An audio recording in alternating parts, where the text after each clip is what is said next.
top earthquake of the last day struck the waters north of mainland New Zealand. Luckily, not a ton of unstable structures nearby there. Well, folks, the atrocious weather continued throughout much of yesterday as it approached the east coast in the United States, but we also got the cold side of it as promised.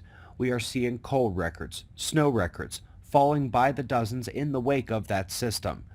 Personally, I was really enjoying those days we had in the high 60s as I wake to 13 degrees and still snowing here in Colorado Springs. Let's move out to the South Pacific. Cyclone Harold tore across Vanuatu in the Fiji region. Here we've got GPM using its cloud penetration capability to slice up the storm for analysis piece by piece, like taking a 3D hologram MRI of a superstorm. Up next, we're going out to space. Bepi Colombo's Grav Assist acceleration from Earth and its selfie cam on the spacecraft snapped a number of little shots as the ship bound for Mercury hit some critical speeds as it whipped around the planet. Well, folks, we've got two nova shockwave stories today, and the first here is claimed to be the brightest nova of all. What a thing to claim.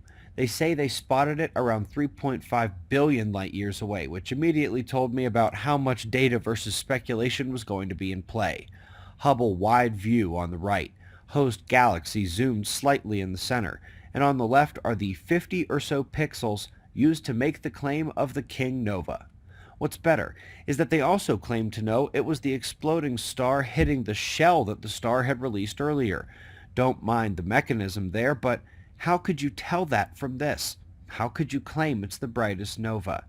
Anyway, there's a new animation on that mechanism subject from NASA here, where they're trying to visualize a shell released by the star and then, later, an explosive asymmetric north-south blast of the stellar jets in the actual supernova, which would then collide with the material ejected beforehand, which they say would heat it to the point of shining in those highest energy light ranges.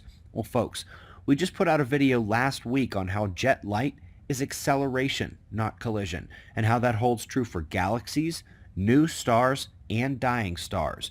If you missed it or need to see the brewing science fight once again, this video from a week ago is with your list of links right below this one. Now, last but not least, something we're going to want to keep an eye on for updates.